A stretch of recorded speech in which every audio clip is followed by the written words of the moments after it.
మీలో చాలామంది అబ్బాయి గారి సినిమా చూసే ఉంటారు. వెంకటేష్ అండ్ మీనా నటించిన ఈ సినిమాలో నూతన్ ప్రసాద్ ఒక సీన్‌లో "కట్టల పాము దూరిందిరా మీ మామయ్య గదిలోకి, కట్టల పాము. ఇప్పుడే ఈ గదిలోకి వెళ్ళటం చూశాను.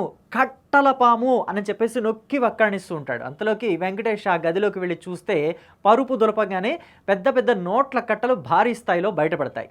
సో, దాన్ని కట్టల పాము అని ఎందుకన్నాడంటే, కట్టలు నోట్ల కట్టలు కుప్పలు తెప్పలుగా ఆ పరుపులో ఉన్నాయని సింబాలిక్‌గా చెప్పాడు నూతన్ ప్రసాద్.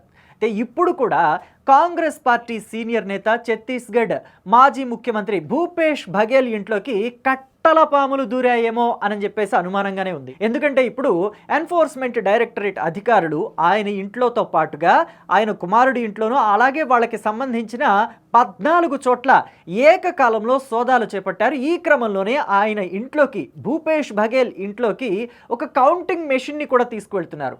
అంటే కౌంటింగ్ మిషన్‌ని తీసుకువెళ్లాల్సిన స్థాయిలో నోట్ల కట్టల పాములు అక్కడ కనిపించాయా అని చెప్పేసి బయట టాక్ నడుస్తుంది.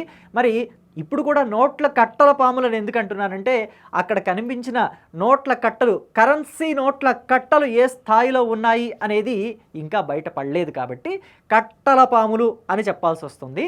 అయితే ఈ కాంగ్రెస్ పార్టీ సీనియర్ నేత ఇంట్లోనే ఎందుకు ఈడీ అధికారులు సోదాలు చేపట్టవలసి వచ్చింది అంటే, ఈయన మీద లిక్కర్ స్కామ్‌కి సంబంధించిన ఆరోపణలు ఉన్నాయి. 2000 కోట్ల రూపాయలు పైచిలుకు ఈయన సిండికేట్లకి లాభాలు చేకూర్చారు అని చెప్పేసి, తద్వారా ఈయనకి కూడా లబ్ధి చేకూరింది అని చెప్పేసి ఎన్ఫోర్స్‌మెంట్ డైరెక్టరేట్ అధికారులు అభియోగం. సో, ఈ క్రమంలోనే ఆయన ఇంట్లో ప్రస్తుతం సోదాలు జరుగుతున్నాయి. అయితే ఎంత పెద్ద నోట్ల కట్టల పాములు బయటకొస్తాయా అనేది వేచి చూడాల్సిన అంశం.